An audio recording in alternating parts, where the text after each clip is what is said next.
እግዚአብሔር በየዘመናት አገልጋዮችን ያስነሳል። የዳወረው ጀግና መምህር የገጠር ገበያ ቀናትን በመጠቀም ኦርቶዶክሳዊ ወንጌል በመስበክ በዳወሮ ሀገረ ስብከት በ8 ወር ውስጥ 542 ነፍሳትን የመለሰ ብርቱ ወጣት ነው። አንቺ ካፊር ሆነሽ ወንድምሽንም ካፊር ልታደርጊው ነው ወይ እያላችሁ የምትሉ ሰዎች ባይዘወይ የዕለት ዕለት ጸሎቴ ነው። አይደለም ወንድሜ እናቴ ልጅ ቀርና ዘር ማንዘሬ ሁሉ ኦርቶዶክስ ቢሆንልኝ እኔ የዘላለም ህይወትን እንዳገኘሁት እነሱም የዘላለም ህይወትን ቢያገኙልኝ እጅግ በጣም ነው ደስ የሚለኝ ማለት ነው። የሆነ ሚካኤል ምናምን የሚባል ቤተክርስቲያን ያለበት አካባቢ ስፒሪት ያለው እግዚአብሔር ቅዱስ ሚካኤል ደጉ ርህሩህ የሁላችን አባት ሐሰተኛ ፓስተሮችና ነቢያቶች አሁንም መቀላመዳቸውን አልተውም። ቅዱስ ሚካኤልን ለምን እናከብራለን? ይህ በዳግም ምጽአት እንኳን ከሰው ልጆች ሁሉ ፊት የሚቆም ገናናው መልአክ ሰኔ 12 ለምን ይከበራል? ለምን ተከበረ ብለው አይናቸው የቀሉም አሉ። ስለሱም እንመለከታለን። ነገ የሚካኤል በዓል እናከብራለን አይደል? የሚካኤል በዓል እዚህ ብቻ ነው እንደሚከበረው? ሌላ ቦታ አይከበርም? አዲስ አበባ ውስጥ ብዙ ቦታ አለ አይደል? ከአዲስ አበባ ውጭስ አለ አይደለ? ከኢትዮጵያ ውጭስ? አሁን አንዳንድ ሰዎች ምን ያሳስባቸዋል? ነገ ሚካኤል በዓል ሲከበር ሚካኤል የት ነው የሚሄደው? ሚካኤል ድረስልኝ ብላችሁ ስትጠሩት ገና ሚካኤል ብላችሁ ተናግራችሁ ሳትጨርሱ መልአኩ አጠገባችሁ ነው ያለው። ካጠገባችን ነው ያለው። ፈጣን ጠባቂዎችን ነው የሰጠን እግዚአብሔር። ሁሉም ወደ ፍጻሜያቸው እየገሰገሱ ይገኛሉ። ሉትራን ወይም ከላይ ሆና የምትመራቸው መሰረተ ክርስቶስ ጌዮችን እየመረጠችና እያስመረጠች ትገኛለች። የፕሮቴስታንት አስተምሮ በበርካታ ችግሮች እንደተበረዘ በተደጋጋሚ አይተናል። ታዲያ እኔ የሚያሳዝኑኝ በሰው በቤቱ ሆነው የሚርመጠመጡ ሰይጣን አሰረን የሚሉ እንደነ ትዝታው ያሉ ወንድሞቻችን እጅጉን ያሳዝኑኛል። ስለ ጌዎች ሲያብራራ አየሁት ልበል። ትዝታው ኢትዮጵያ ውስጥ አድርጓል።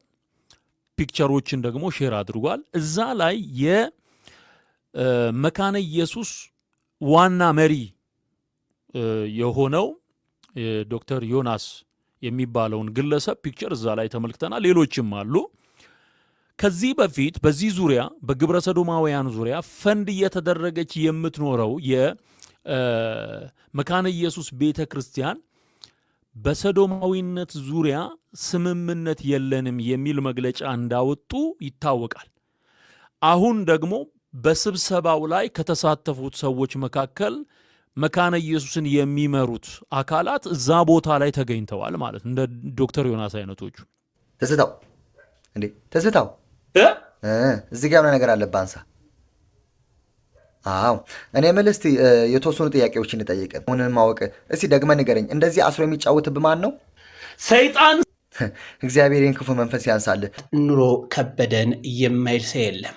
ታዲያ መንግስት ዜጎቹን አለሁላቸው ማለት አይገባውም ትላላችሁ? በርካቶች ድምጻቸውን እያሰሙ ይገኛሉ። ስለነሱም አቀርብላችኋለሁ። ምን አይነት ህግ ነው ያለው? ምን አይነት በቃ ምን አይነት እንዴ! ሰርተን መብላት እንኳን አልቻለም ነው ወይ? ሆን ብላችሁ ነው? ድሆችና የድሃ እኔ እውነቴን ነው አቶየው ቀበሌ ሄጄ ቤት ስጠይቅ የድሃ አስመስክር ተብያለሁ።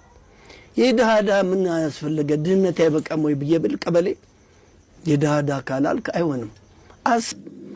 ከግንቦት 13 እስከ ሰኔ 2 ቀን መንግስት በሌለበት አዛዥ ናዛዥ በሌለበት ራሴ ብቻ መንግስት ሆኜ ወታደሮቼን አጀግኜ አይዟችሁ ይሄ ቀን ያልፋል ብዬ አስጠብቄ ንብረቱን ከማስረከበ በፊት እነዚህንና ያስተምሩናል ይገሱናል ያልኳችሁ እንግዲህ ቀርብ ያለው ሁላችሁም በያላችሁበት ሀገርና ሰዓት አቆጣጠር እንኳን ለቅዱስ ሚካኤል ዓመታዊ ክብረ በዓል አደረሳችሁ አደረሰን። ይህ ቪዲዮ ደርሷችሁ እየተከታተላችሁ ከሆነ ቪዲዮውን ላይክ፣ ሰብስክራይብ፣ ሼር እያደረጋችሁ ለተወዳጅ ክርስቲያናዊት ወንድሞቻችን አድርሱልኝ። ቀጥታ ወደ ቪዲዮቹ እንሄዳለን። ቅዱስ ሚካኤል ለሁሉም ይራራል። ለነዚህ ሙስሊም ቤተሰቦች ቅዱስ ሚካኤል ያደረገውን እንከታተል። ሙስሊም ላይ ክርስቲያን ኃይል እንዲህ ያድናል፣ እንዲህ ይረዳል። እግዚአብሔር የኛ ቅዱስ ሚካኤል እንዲህ ያድናል፣ እንዲህ ያድናል። ቅዱስ ሚካኤል እሺ አባታችን አንድ በለስ እሺ እኔም ከዛ ከዚህ በፊት አቶ ተኩርጎና አቶ ረጋሳ ገንትና አቦተራ ገለቱ እስቲ ለኛ ለታቦት ለሮቲያችን ሰጥቶ ነበረ። አንተን ደግሞ ለቤታችን አምናናለ አንተን እንደምትለክሉ ጊዜ አረንም እንደፈለገ ነገር ሆነ ሁሉንም ከወሰዳችሁ ይሰዱ አልፋቸው። ከዛም ደግሞ ጨምሬ እቺን ታማትን 6 ወር ሙሉ ናዝሬት ሆስፒታል የግልም ሄጄ ያቅተን ጊዜ ሌላው ቃል የመስል ማስተዳደርባቸው መሬት አጣዋቸው እስከናንተ አፈሩኝ ሞይስላቸው ጊዜ በቃ እኛ አሁን ለዳር እና ይመጣሉ ለታጀ ለአብን ያለታ 3300 ሰጥተን ናዝሬት ሄጄ ግለሰብም ሄጄ እዛ ደግሞ ቀጥዬ አሁን ያ ከዛ ያበቃው ደግሞ ሆስፒታል አሰላ ሄጄ 3 ወር እዛ መሰላ ቆይታ ከዛ ደግሞ ታጀ ብዙ ይዘና ስምን ጊዜ እሺ ይሄዳለስን ከዚህ የቆየችበት ተካፍላለስን በቃ በዛ በኩል እዛችሁ አሰላ 3 ሆስፒታል በቃ ኦፕሬሽን ሆና ዳነችልኝ። አሁንም ከሆነ ጓደኞቼ መሬት ከሰጡ ሁሉንም ምትወስዱን ምንም ቅር አይለኝም እና ምስጋናን አቀርባለሁ። ይሄ ነው። ግሩም ነው፣ ግሩም ነው፣ ግሩም ነው፣ ግሩም ነው፣ ግሩም ነው። በጣም ቅዱስ ሚካኤል፣ ቅዱስ ሚካኤል ድንቅ ስራ፣ ማርያም አምላካችን ድንቅ ስራ። እግዚአብሔር እንዲህ ይሰራል። እግዚአብሔር ያድናል፣ መድኃኔዓለም ያድናል፣ ቅዱስ ሚካኤል ያድናል። አዳነ እህታችንን አሁንም ያድንልን፣ አሁንም ይፈውስልን።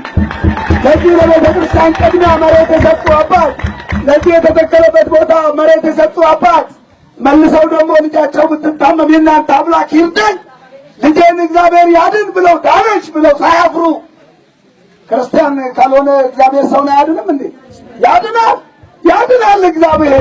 እግዚአብሔር አዳና ተልበሉና እግዚአብሔር እናመስግኑ። ድንቅ ነገር ነው። እናንተን የረዳ እናመሰግናለን። እናንተን የረዳ ገናናው ደጉ መልአክ ሁላችንንም ይርዳል። አንድ ታሪክ ነግሬ ትምህርት ልጨርስ። አንድ ሰውዬ ነውና ልክ ቤተ ክርስቲያን መጥቶ የቅዱስ ሚካኤል ስዕል እንዲህ ፊት ለፊት ላይ አለ። ልክ የጊዮርጊስን እንደምታዩት ማለት ነውና ሄዶ ቅዱስ ጊዮርጊስ ከፈጣሪ ዘንድ አማልደኝ፣ አንተ ጠብቀኝ ብሎ ሰውየው ከቅዱስ ሚካኤል ስዕል ፊት ሰግዶ ተማጸነና እንደው ያለችውን ከኪሱ 200 ብር አስቀምጦ ብድግ ይላል። ልክ ቀና ሲል ቅዱስ ሚካኤል የረገጠው ሳጥና ይላል አይደለም ከታች። ልክ እሱን ሲያየው ሰይጣኑም እሱን የሚያየው መሰለው፣ ደነገጠና መለስ ብሎ 50 ብር አውጥቶ ቁጭ አደረገ እዛ ጋር።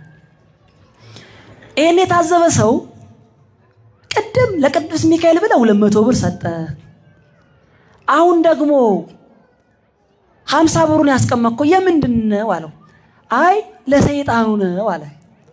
እንዴ ምን ያደርግልሃል ለሰይጣኑ ደግሞ 50 ብር ያስቀመጥከው? ኋላ መግቢያዬ የት እንደሆነ አላውቀውም አለ። አሁን ያው እንደሱ ጋር ለማሳቤን ያዙልኝ። ሰውየው ስንት ልብ ሆኖ ነው እየሄደ ያለው? ስንት ልብ ሆኖ ነው እየሄደ ያለው? የእግዚአብሔርንም ቃል ሰምቼ ተገብረዋለሁ፣ የዓለምንም ጠባይ ተዋህጄ እኖራለሁ። የከበር አያችሁ፣ ጣሉ ከተባላችሁ የሚያስጨንቃችሁ እሱ ላይ ይመጣሉ። ዓለምም ጭንቀቴን ትያዝልኝ፣ እግዚአብሔርም ጭንቀቴን ያዝልኝ። ምን አይነት አካሄድ አያችሁ! ለእግዚአብሔርም እነግረዋለሁ፣ ለዓለምም እነግራታለሁ። እግዚአብሔርም ይፈታልኛል። ማን ይፈታልኛል? ሰይጣንም ይፈታል አይባልም። ሙሉ የሚያስጨንቃችሁን በማን ላይ ጣሉት ነው ያለው። ስለዚህ የሚያስጨንቃችሁን እሱ ላይ ጣሉት። መረቡ ሲጥሉ አሳኔ ሞላው። የሚያስጨንቃችሁን እሱ ላይ ጣሉት። በበረከት እግዚአብሔር አምላክ ያኔ ሁላችንን ይሞላናል ማለት ነውና ነገ ሰኔ 12 ቅዱስ ሚካኤል የመላእክት ሁላ አለቃ ተደርጎ የተሾመበት በዓሉ ነው። አፎሚያንን ያዳነበት በዓል ነው። ታዲያ መናፍቃን ለምን የመላእክትን መታሰቢያ ታከብራላችሁ? የቅዱሳንን መታሰቢያ ታከብራላችሁ? እግዚአብሔር እንጂ በሁሉ ቦታ የሚገኘው መላእክት አይገኙም ይሉናል። መምህራኖቻችንም ይህን አጥጋጅ ምላሽ ሰጥተዋል። አብረን እንከታተል። ነገ የሚካኤል በዓል እናከብራለን አይደል? የሚካኤል በዓል እዚህ ብቻ ነው እንደሚከበረው? ሌላ ቦታ አይከበርም? አዲስ አበባ ውስጥ ብዙ ቦታ አለ አይደል? ከአዲስ አበባ ውጭስ አለ አይደል? ከኢትዮጵያ ውጭስ? አሁን አንዳንድ ሰዎች ምን ያሳስባቸዋል? ነገ ሚካኤል በዓል ሲከበር ሚካኤል የት ነው የሚሄደው? ቦሌ ሚካኤል ነው የሚሄደው? መርካቶ ያለው ሚካኤል ነው የካ ነው የሚሄደው ብለው የሚጨነቁ ሰዎች አሉ። መላእክት በሁሉ ቦታ የሞሉ አይደሉም። በሁሉ ቦታ የሞላ ማን ነው? እግዚአብሔር ነው። ታዲያ እናንተ እዚህ ሚካኤል ሚካኤል ስትሉት፣ እዛም ያሉት ሚካኤል ሚካኤል ሲሉት ሚካኤል እንዴት ያዳርሳል ብለው የሚጨነቁ ሰዎች አሉ። በጣም ይገርማቸዋል። እኔ ኃጢአተኛው እዚህ ጋር ቆሜ የምናገረውን ንግግር እዚህ ያላችሁ ትሰማላችሁ? አሰቡ። እዚህ የሌሉ ሰዎች እንዲሰሙ ማድረግ ይቻላል አይቻል? በምን? እዚህ ፊት ለፊት ያሉት መቅረጫ ካሜራዎች፣ ስልኮች ቀርጸው ዓለም ሁሉ እንዲሰማ ማድረግ ይችላሉ አይችሉም? ሰው የሰራው ካሜራ ዓለምን መድረስ ከቻለ እግዚአብሔር የሰራው ሚካኤል ዓለምን መድረስ ይችላል አይችልም? እንዴት ያለ አስተሳሰብ ነው! እንዴት መናናቅ ነው ከእግዚአብሔር ጋር! እኛ የሰራነው ቆርቆሮ እንኳን ዓለም ይደርሳል እኮ። ቅዱስ ሚካኤል ዓለምን ደርሶ መርዳት አይችልም ብሎ ማሰብ እንዴት ያለ ነገር ነው! መላእክት በአንድ ቦታ ሆነው ቅድም ነግሬያቸዋለሁ። ኤልሳ እስራኤል ሆነው የሶሪያ ወሬ ይሰማ ነበር አይደል? ነው አይደለም? ሲጀመር መላእክት አሁን ቅድም የጠቀስኩትን ጥቅስ ለዚህ ማስረጃ አድርጌ ልድገመው። የእግዚአብሔር መልአክ በሉ እስኪ በሚፈሩት ዙሪያ ይሰፍራል። አሁን የቁጥር ጥያቄ ልጠይቃችሁ ነው። የእግዚአብሔር መልአክ ሲል አንድ ነው ብዙ ነው? አይደለም። የእግዚአብሔር መላእክት አይደለም የሚለው የእግዚአብሔር ምን ስንት ነው? የእግዚአብሔር መልአክ በሚፈሩት ዙሪያ ይሰፍራል። ምን ይላቸዋል? መልአኩ ስንት ነው?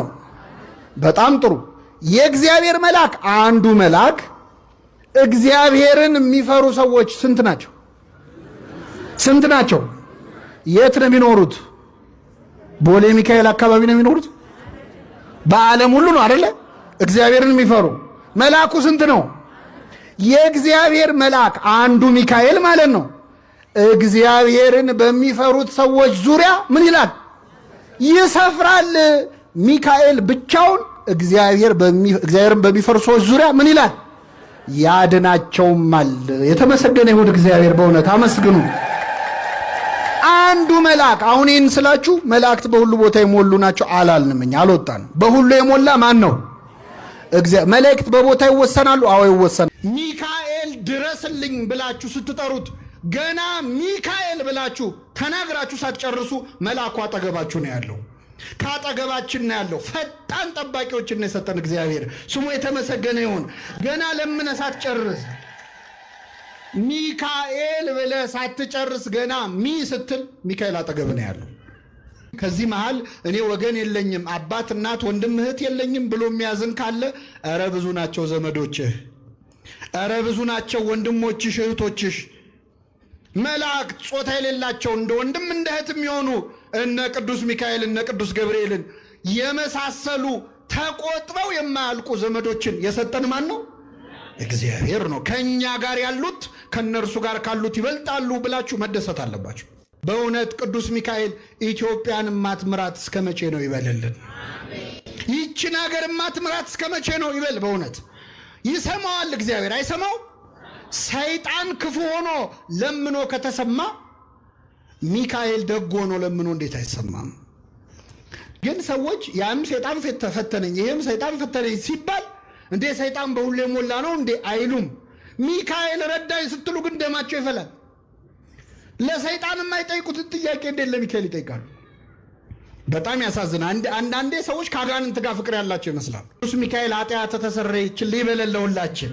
አይገርማችሁም? በእውነት ገና ተናግሮ ሳይጨርስ እኮ ነው ኃጢአተኛ ነኝ ብሎ ሳይጨርስ መልአኩ በሮ መጥቶ ኃጢአት ተሰረየች አለው። እንደዚህ አይነት ፈጣን ጠባቂዎች ስለሰጠን መምህራኖቻችንን እናመሰግናለን። ቃለ ሕይወት ያሰማልን። የቅዱስ ሚካኤል በረከቱ ረድኤቱ በሁላችንም ቤት ይግባ። እናመሰግናለን። እግዚአብሔር በየዘመናት አገልጋዮችን ያስነሳል። የዳወረው ጀግና መምህር የገጠር ገበያ ቀናትን በመጠቀም ኦርቶዶክሳዊ ወንጌል በመስበክ በዳወሮ ሀገረ ስብከት በ8 ወር ውስጥ 542 ነፍሳትን የመለሰ ብርቱ ወጣት ነው።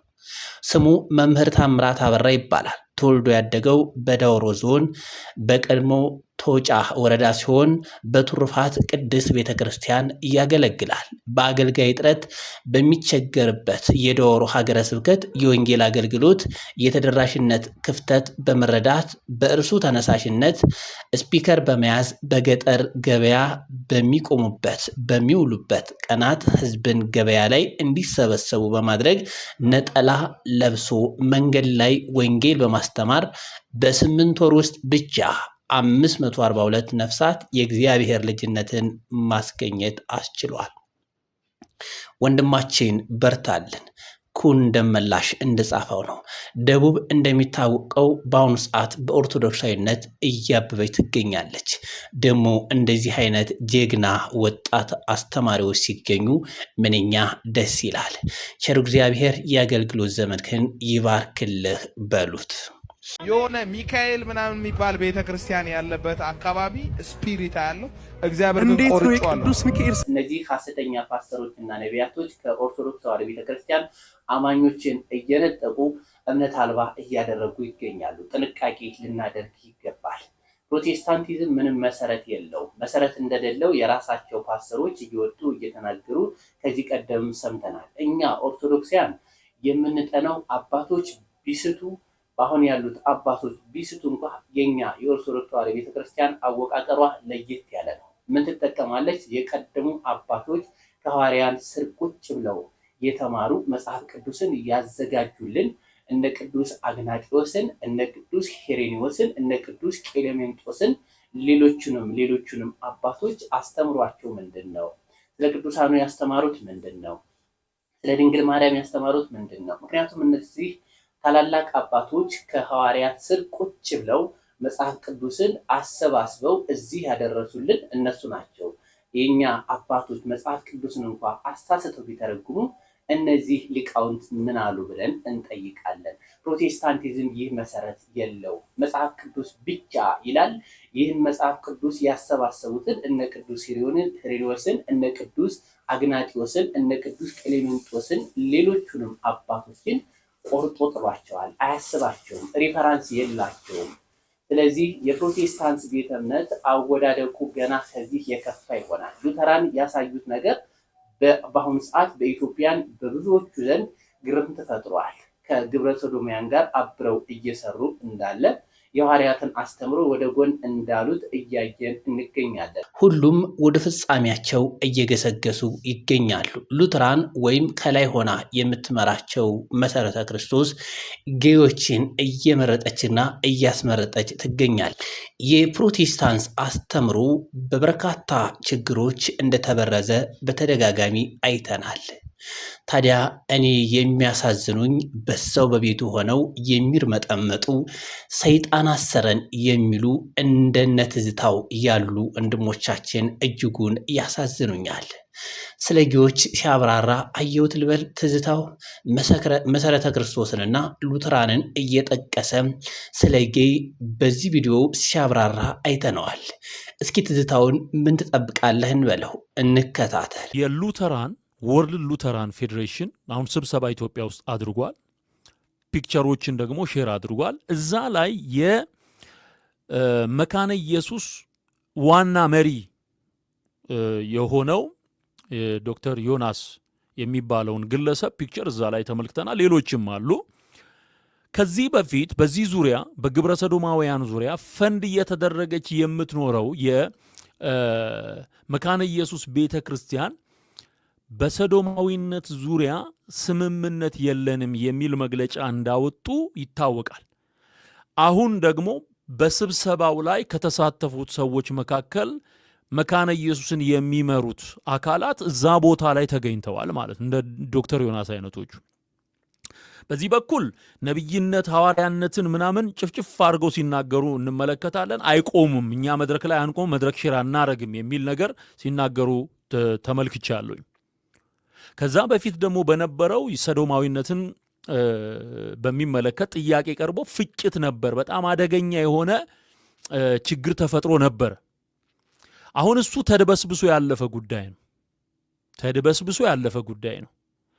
አሁን በዚህኛው ስብሰባ እንደምንመለከተው በግልጽ ህብረቱ እንደቀጠለና ይሄ በወርልድ ሉተራን ፌዴሬሽን የኤልጂቢቲኪው ፕላስ የሚባለው ኮሚኒቲ አጠቃላይ ይሄ ግብረ ሰዶማውያንን እውቅና የሚሰጠው አካል ተሰብሳቢ ሆኖ አንድ ላይ ያንኑ እርኩሰት ከሚደግፉት ጋራ ቀጣይ በሆነ ሂደት ውስጥ እንዳሉ የሚያጋልጥ አጀንዳ ነው ማለት ነው። ይሄ ትዝታው እዚህ ጋር ነገር አለብህ አንሳ። አዎ እኔ የምልህ እስቲ የተወሰኑ ጥያቄዎችን እንጠይቅ። የኢትዮጵያ ኦርቶዶክስ ተዋሕዶ ቤተክርስቲያን የራሷ አይነት ክርስቲያናዊ አለባበስ እንዳላት ታውቃለህ አይደል? እውነት። ጥሩ። አሁን ለምሳሌ እህቶቻችን ወደ ቤተክርስቲያን ሲመጡም ሆነ ለአገልግሎት መድረክ ላይ ሲቆሙ መጀመሪያ የሚያደርጉት ምንድን ነው? ይከናነባሉ። ትዜ አንበሳ እና አሁን እህታችን ዘማሪ ዘርፌ ከበደ ከኢትዮጵያ ኦርቶዶክስ ተዋሕዶ ቤተክርስቲያን ከወጣች በኋላ እንደዚህ አይነት ስርዓት ያላት ሴት ናት አይደለችም? ቆይ ታዲያ ለምንድን ነው እግዚአብሔር ቅዱሱ ቃል እንደሚያዘው እንደው መኳኳሉን፣ መቀባባቱን፣ መገላለጡን ትታ ለአገልግሎት ስትቆም ራሷን ማትሸፋፈነው? ምን በወጣት እንዴ?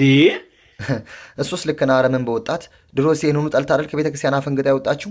እንደው ሌላው ቢቀር ከዚህ ቀደም ለአገልግሎት አብራ የምትሰማራውን እህታችንን ዘማሪት ምርትነሽን እንኳን አትመለከታትም? እንዴት እንደምታምር እንዴት ራሷን ተሸፋፍና ለአገልግሎት እንደምትቆም መቼም አንተም ታውቃታለህ አይደል?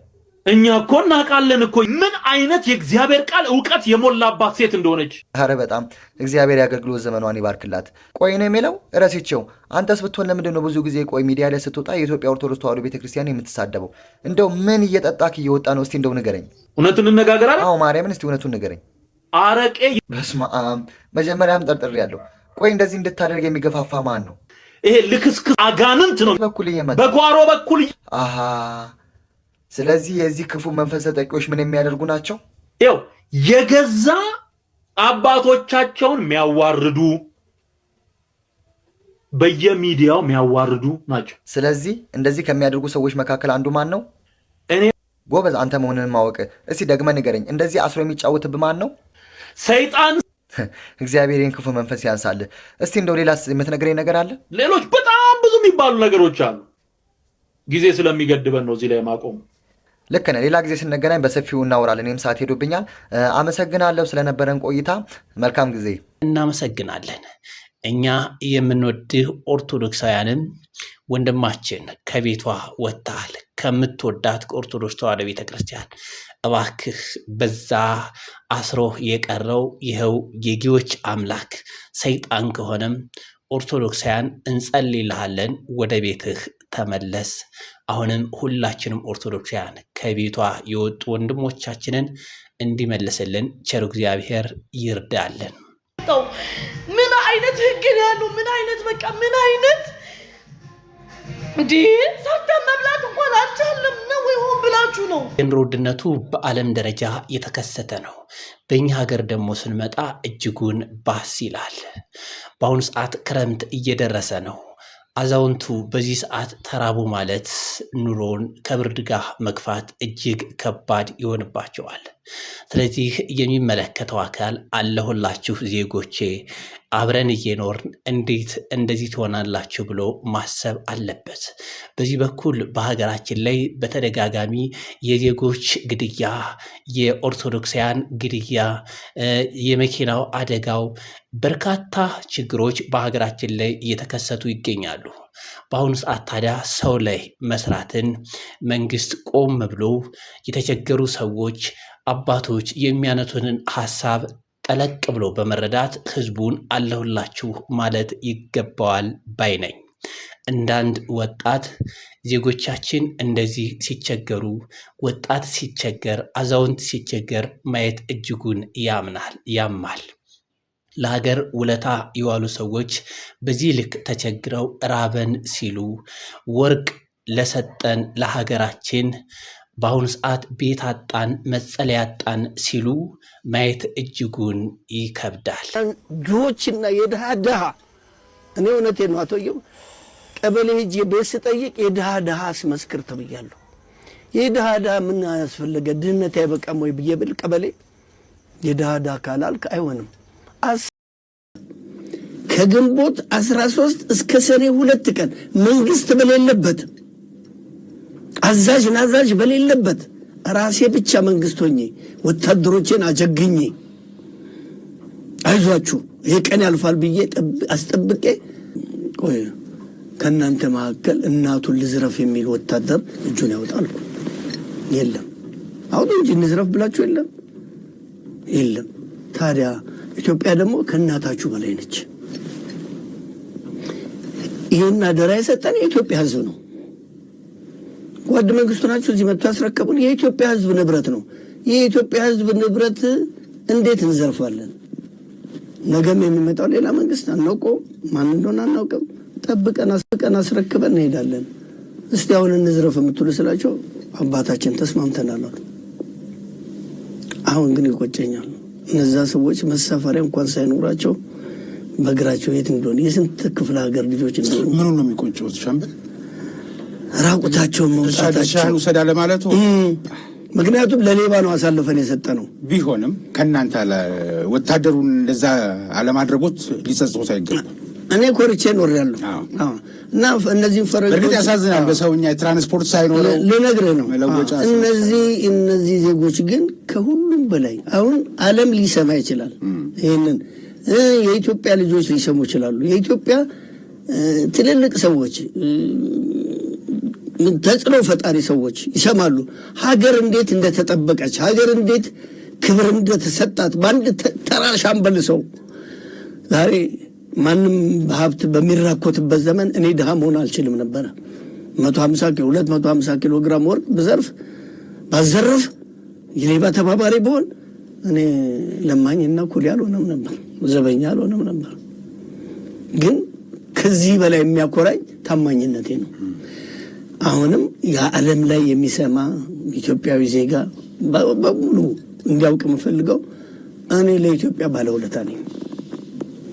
እኔ ለኢትዮጵያ ሲባል መሬቷ ተነስታ ጉዞ ነገር እንድትፈርደኝ አይደለም ያለው ትውልድ ከ83 አይደለም ከበኋላም ያለው ወደፊትም ዛሬ ያለው ትውልድ እንዲህ አይነት ሰዎች አሉ ብሎ አድናቆቱን እንዲሰጠኝ እኔ በመጽሐፍ ቢጻፍ ታሪክ ቢሆንልኝ ከምንም በላይ ደስተኛ ነኝ። እና እነዚህ የሚመለከት ይህንን አድርጌ ለነዛ ሰዎች ቃል ገብቼ ቃሌን ሳላጥፍ ከግንቦት 13 እስከ ሰኔ 2 ቀን መንግስት በሌለበት አዛዥ ናዛዥ በሌለበት ራሴ ብቻ መንግስት ሆኜ ወታደሮቼን አጀግኜ አይዟችሁ ይሄ ቀን ያልፋል ብዬ አስጠብቄ ዛሬ እኛን ድሆችና የድሃ እኔ እውነቴን ነው አቶየው ቀበሌ ሄጄ ቤት ስጠይቅ የድሃ አስመስክር ተብያለሁ። የድሃ ምን ያስፈልገ ድህነት አይበቃም ወይ ብዬ ብል ቀበሌ የድሃ ካላልክ አይሆንም 10 ሰው አስመስክሬ ቤት አልተሰጠኝ። ኦኬ በነገራችን ላይ አንድ ያላወቀው ነገር አለ እዚህ ጋር። ይሄን የመሰለ ባለማረግ አባት ይሄን የመሰለ እኔ ምን ብዬ ልንገር፣ ይሄ ሰው ባይኖር አንተ ተቀምጠ ተሽከርካሪ ወንበር ላይ ቁጭ ብለ ጉቦ አበላ። ግልጹን ልንገር፣ እንኳን ለጉቦ ለህይወት ትዘጋ ነበር። ግልጹን ልንገር፣ አንተ የ6ኛ ክፍል ካርድ ይዘህ መጥተህ እንግሊዘኛ በእንግሊዝኛ ስምን መጻፍ ሳችል ቀበሌ ቁጭ ብለ ይህን የመሰለ ጀግና ይህን የመሰለ የሀገር ዘብ ሆኖ ለብዙዎች መስዋዕት ምክንያት ሆኖ ጀግነትን ተላብሶ መጥቶ የድሃ ብላ አስመስግም ብለ ገና ለገና እሱ በደማበትና እሱ በቆሰለበት ቤት አንተ የድሃ አስብለ ገና ለገና የቀበሌ አስተዳደር መሆንና የቀበሌ ሊቀመንበር ማለት እኮ ማለት አንድ እውነታ ልንገራችሁ። ከቀበሌ ሰራተኛ ነኝ ብሎ አንዳንድ እንዲህ እንትን ከምትሉ ሰዎች ግልጹን ልንገራችሁ፣ የሱ ልብስ ጨርቅ ካልሲው ይበልጣችኋል። የዚህ አርበኛው የጀግናው ካልሲው ይበልጣችኋል። አድርሱ። ከዚህ ሰው ጋር ማውራት እፈልጋለሁ። ለዚህ ሰው የምችለውን ነገር ማድረግ እፈልጋለሁ። ኮፒ ሊንክ ሼር አድርጉ። ወታደሮች ወዳችኋለሁ። ኢትዮጵያ ትቅደም። ካላልክ አይሆንም 10 ሰው አስመስክሬ ቤት አልተሰጠኝ። ስለዚህ በሀገራችን የምትኖሩ ፖለቲከኞች ሁሉ መቼም እንዳንተም እንደኛው ህዝቦች ናችሁ። ስለዚህ ህዝብ ለህዝብ መተዛዘን አለበት። ማየት ያለብን ዝቅ ያለውንም ከፍ ያለውንም በኩል አይን ነው። ከፍ ያለውን ብቻ ካየን ዜጎቻችንን እንረሳቸዋለን። አለሁላችሁ እያልን እያየናቸው በፊታችን ድፍት ሲሉ እያየን ነው። ስለዚህ ወረድ ብሎ መንግስት ወይም የሚመለከተው አካል የዜጎችን ችግር በአሁኑ ሰዓት መረዳት አለበት ብዬ አምናለሁኝ።